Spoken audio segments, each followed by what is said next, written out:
these guys are not doing it so they can share this experience with other people. They're not doing it with other like people and filming it and making content out of it. They're doing it so they experience it, and they're doing it in the most luxurious way possible.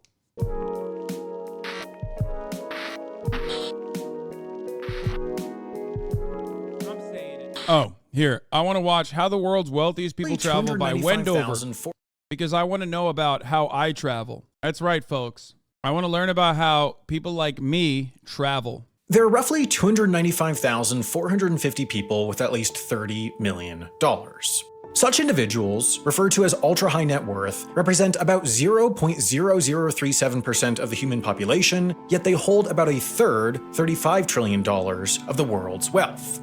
Therefore, it's no wonder why a massive global industry exists fully centered on supporting the nomadic lifestyles of the world's wealthiest 295,000. As with any socioeconomic class, ultra-high net worth individuals are more likely to socialize with other ultra-high net worth individuals, yet intriguingly, the number of people earning and spending similarly to you goes down as your income goes up. Therefore, once you get to the top of the income scale, the scarcity of people like you stretches your social networks out to a global scale. Through the years, this led to the creation of the informal but remarkably systematized so-called Billionaire's social calendar. The year often starts on St. Bart's, the traditional New Year's Eve spot for the wealthiest few, then February might include the Super Bowl, and March skiing in Aspen or San Moritz. Spring starts with the Masters golf tournament in Augusta, Georgia, while I can't believe he got my social calendar. This is awkward. This is awkward that my social calendar just leaked. May includes the Cannes Film Festival and the conveniently close Monaco Grand Prix. June's highlight is the Henley Royal Rowing Regatta in England, July's is Wimbledon, August's is the Venice Film Festival, while September often includes a return to Monaco for its yacht show. October's the Frieze London Art Fair, November might include a trip down under for the Melbourne Cup, and finally, the last major event of the year, before St. Bart's of course, is Art Basel Miami Beach. These events are hardly about the events themselves. Most wealthy attendees to Monaco's Grand Prix hardly care about the racing, and its yacht show is far more than a sales event for the vessels, but rather they serve as an exclusive space made available only to wealthy people who want to socialize with other wealthy people. While few go to all, and each adapts the calendar to their preferences, ultra-wealthy individuals have often expressed a feeling of obligation to join the circuit in order to maintain their social standing. Such pressure may have motivated Jeff Bezos, for example, to start his 2022 as he did, on a yacht off St. Bart's with his partner, Lauren Sanchez. Thanks to publicly available aircraft transponder data, however, we're able to see what he did with the rest of his January. Bezos' pair of G650 jets are too large for St. Bart's' short runway, so they waited on neighboring St. Martin while the billionaire rang in the new year. Then, on the 1st, N271DV took off for the 7-hour flight to Los Angeles to drop Sanchez off, while the other N758PB flew the next day to take Bezos directly home to Seattle.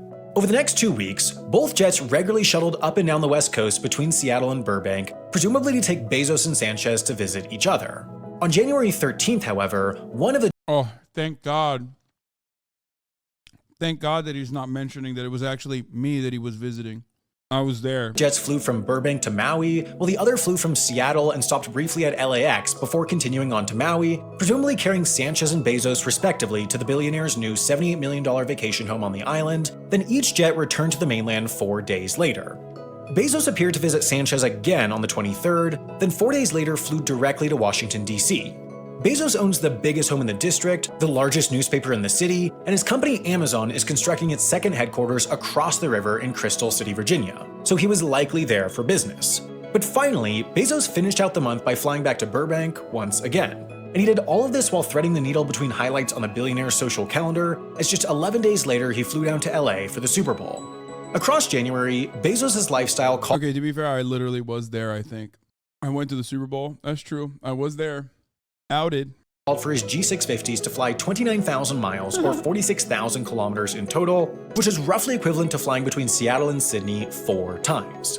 To fuel this extent of travel, his jets used about 24,838 gallons or 94,022 liters of fuel, which could otherwise be used to propel the largest passenger aircraft in the world, an A380, across the Atlantic from DC to London with 500 passengers aboard. But Bezos' These motherfuckers not like, are they not afraid of radiation? Isn't that like a concern for people who have been working on planes their whole lives and shit?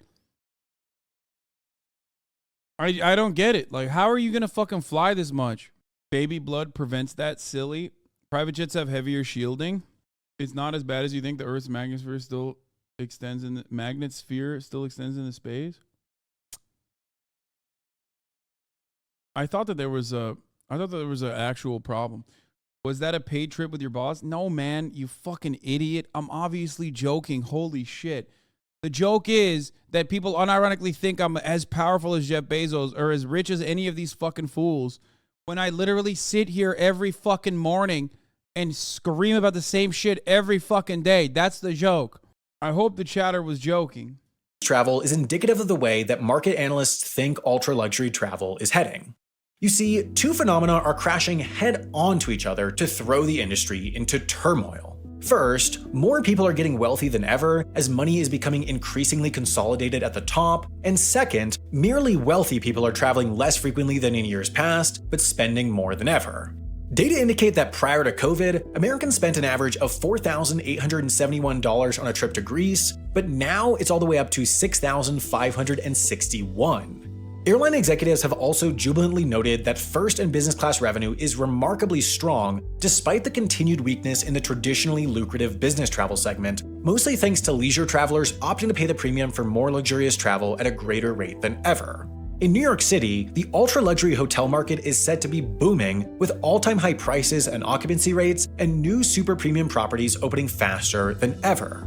Summer 2022 saw the opening of the highly anticipated Amman, New York, with the cheapest room starting at $2,600 a night, but more regularly pricing in the $3,000 or $4,000s. 5 years ago, the Amman's sister property, the Utah desert resort known as Amangiri, started at $1,400 a night, but these days that's doubled to $2,800 a night. And even with dynamic pricing charging a hefty premium for the most attractive dates, plenty of nights are regularly sold. Man, inflation is really hitting everybody hard. You know what I'm saying?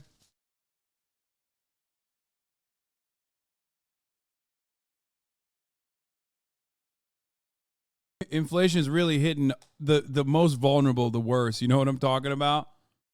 These guys, not you, chatter, who now has to face their landlord.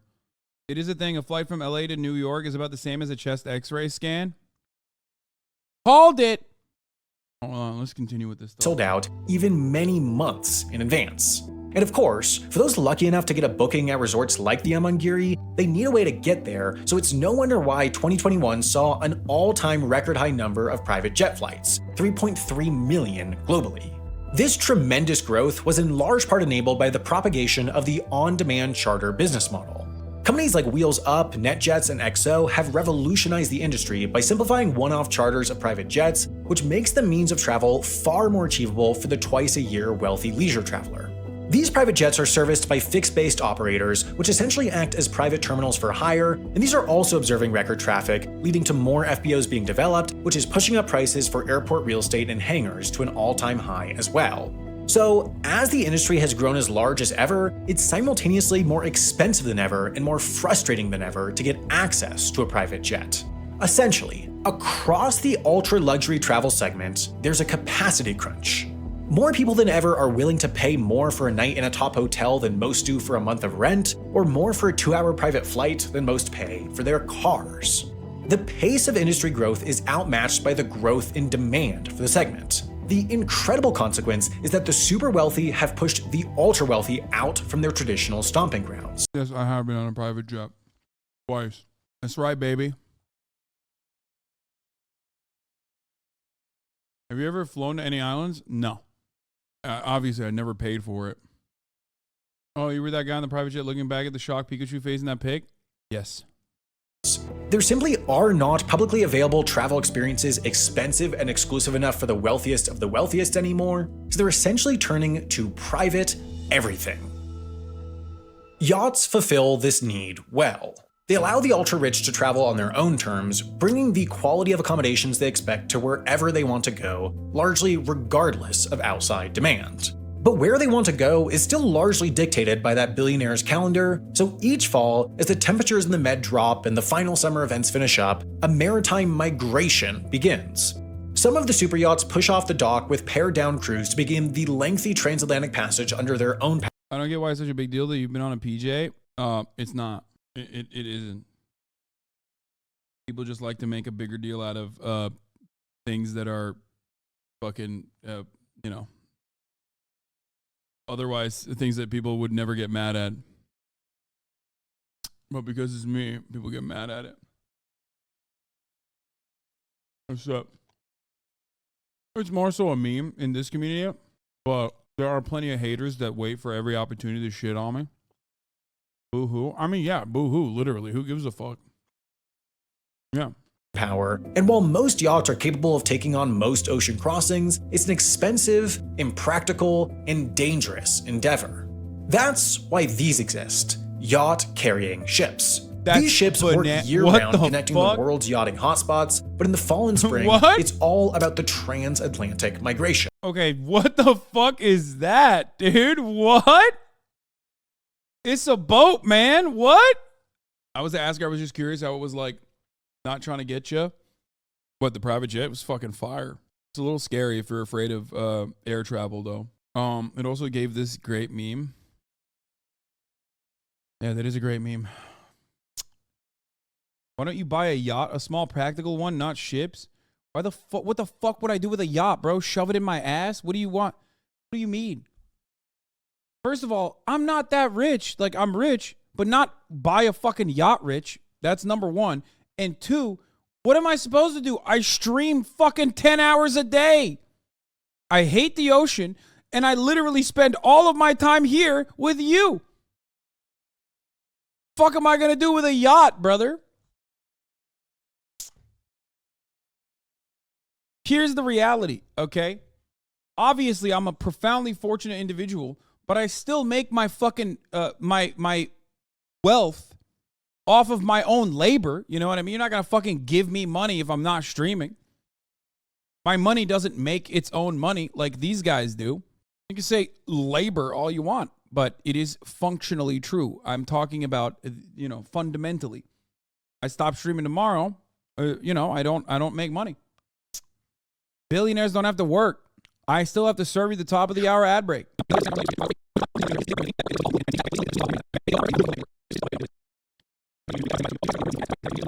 Here's the 1 minute ad break now. Every capitalist favorite socialist. My favorite streamer too, though.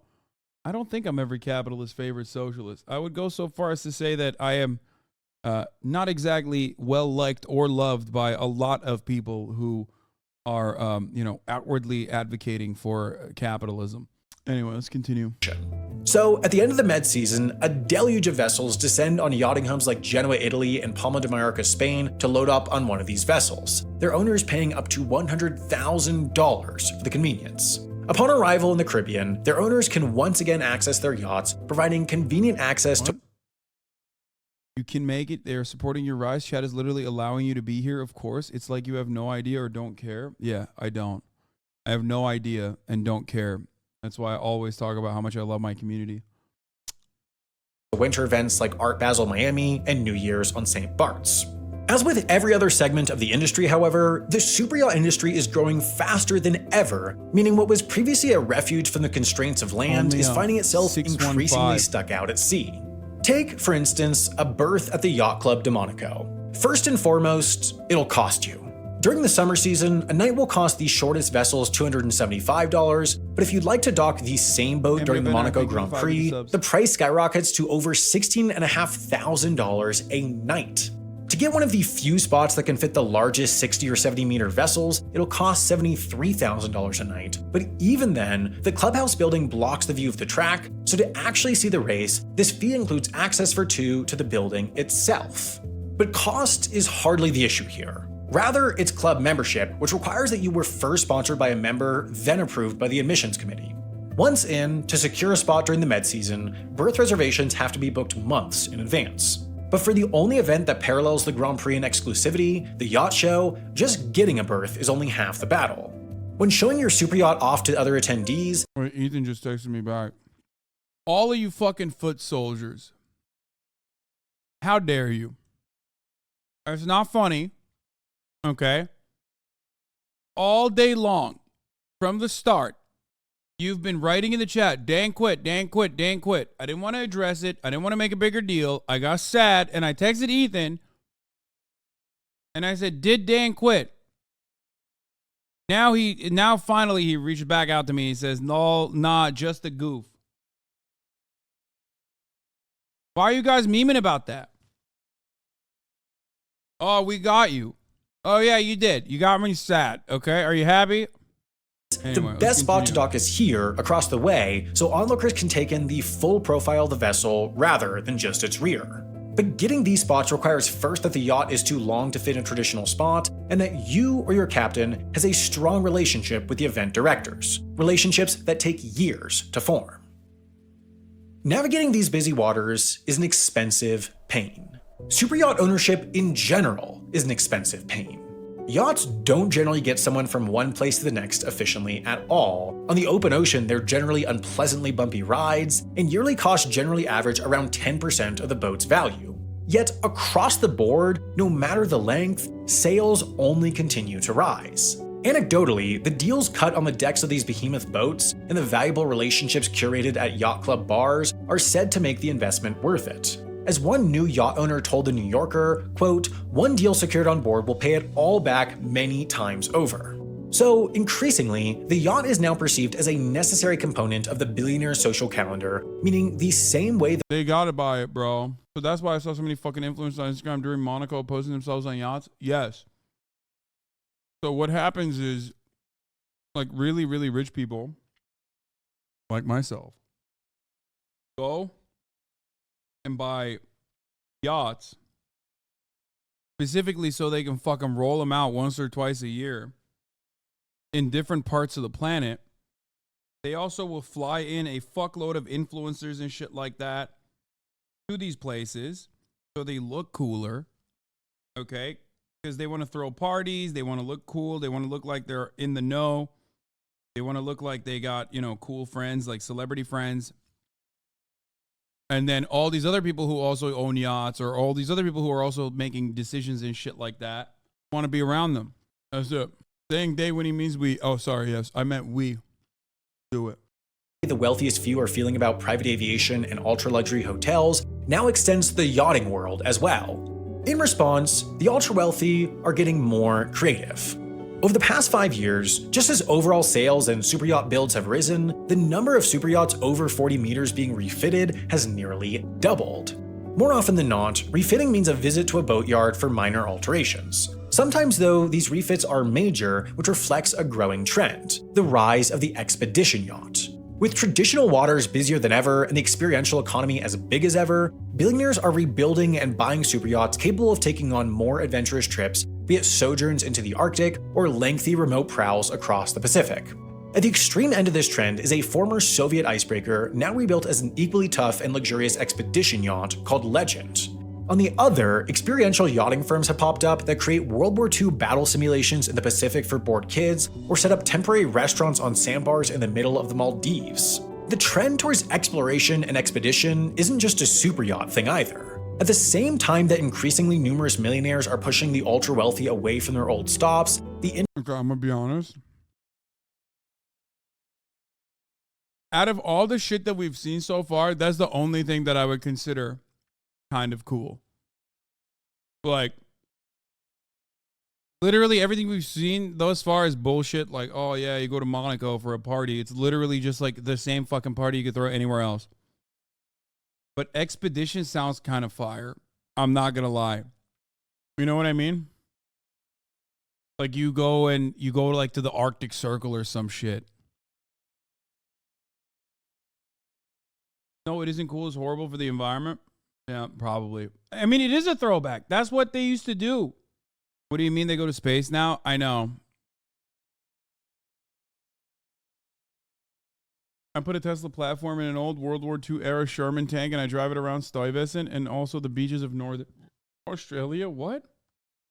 An expedition isn't just a superyacht thing either. At the same time that increasingly numerous millionaires are pushing the ultra-wealthy away from their old stops, the interest in and social value of unique experiences is pulling billionaires to services offering one-of-a-kind adventures, from up-close guerrilla safaris in Rwanda to luxurious overland treks to the South Pole.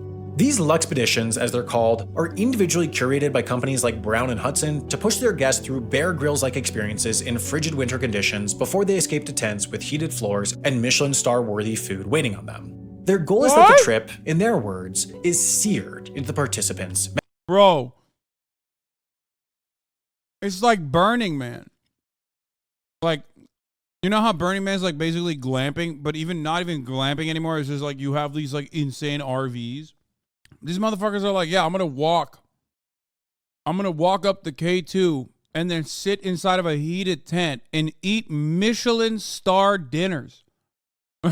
Yeah, so bored I pretend to be poor. When are they going to do that? Extreme glamping, Detroit edition. You know what I mean? Motherfuckers are going to be like, yeah, actually, we're too rich. This is too much. I think what we should do now is just like pretend to be poor for a little bit. We should just go and, I don't know. Plot twist, they eat the Sherpa. Yeah. Here's the 14-day homelessness experience. Back of your head, right? I don't know where I'm going. What the fuck?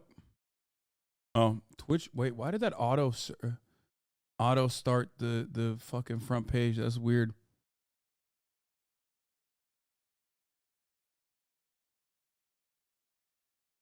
Shit camp? Brother, people saying shit camp. First of all, we did not have fine dining. Okay? That's number one. Number two, that's content. We're making content. We're filming shit for you. Why? I've never in my entire life ever seen a group of individuals so willing and so ready to consume so much content while simultaneously share so much disdain for those who are trying to do something different than the same fucking bullshit that you watch every goddamn day. Also, we went to Fresno, you fucking idiot. We didn't go to the South Pole. It's so weird. Why do you guys hate streamers so much? It's so strange. Like these guys are not doing it so they can share this experience with other people. They're not doing it with other like people and filming it and making content out of it. They're doing it so they experience it, and they're doing it in the most luxurious way possible. How are you going to... Environmental Frog, thank you for the 50 get the subs. How are you going to fucking compare Jeff Bezos going and like eating a Sherpa on a fucking mountain, like literally a human Sherpa on a mountain, okay, on top of like washing it down with an ortolan, to like a bunch of streamers getting together, taking time out of their fucking normal schedules to be able to like make something more unique in fucking Fresno? And by the way, for you saying it was a joke, no, motherfucker, there's like hella people that are in this chat that literally have that kind of disdain. It's so strange. 50 big ones from Environmental Frog. There's a chapter in what? Memory. And if the extreme outdoors isn't of interest, Brown and Hudson offer the opportunity to travel like James Bond, to live a few days like someone else entirely, or go off on a globe-trotting grand tour. For the ultra-wealthy, the options are really endless. As long as it's legal, said one representative of a referral-only travel service, they'll do anything for a client. Bespoke traveling for the billionaire class is booming, and as long as the traveler gets a good story out of the experience, or the ability to brag about visiting the Salar Uyundi Desert in Bolivia, or the most rural reaches of Sudan before any of their friends, they'll keep paying well into the hundreds of thousands for it. But of course, the true top of the market is what we don't know about yet. Increasingly, wealthy people are traveling to be seen, either in person or on social media. In response, ultra-wealthy people are increasingly traveling to disappear, as reflected in the record sales of secluded $30, $40, and $50 million vacation homes in places like Hawaii, Colorado, and the Caribbean. We don't have a great sense of the ins and outs of the most expensive travel experiences because the secrecy is part of the premium itself. By the time they're we going to Little the St. top of James the Island, bro. That's what they're getting for that secrecy. God damn, brother. There was a camp called White Ocean at Burning Man that offered luxurious packages for the super wealthy. I worked at a 5-star hotel. We were always told to comply with guest wishes unless it was unethical. That's vague. The wealth pyramid will have moved onto something else, always staying one step ahead of the merely wealthy. If you want to learn more about the yachting world, and specifically how builders are managing to design ever larger and more luxurious yachts, I'd recommend checking out this episode of the show Ultimate Processes on CuriosityStream. Tens of thousands. They're going to go to the sun next? I wish. One could only hope. If you as a billionaire go to the sun, I think like your assets should be liquidated and shared evenly amongst like every single company that you have ever worked for the workers of every single company that you have ever extracted the profits from. I'm just saying, I think that would be a pretty good and adequate way to deal with it. It would be nice if you could show the Wendover ad at the end of the video of their video platform. Yes, you are correct. Wendover is doing an ad here on YouTube. We're also able to make higher budget stuff called Nebula Originals. We at Wendover have made all. Nebula is the Wendover ad. Nebula is the platform. There's also a CuriosityStream/Wendover. There you go. Once again, Wendover, great video from them.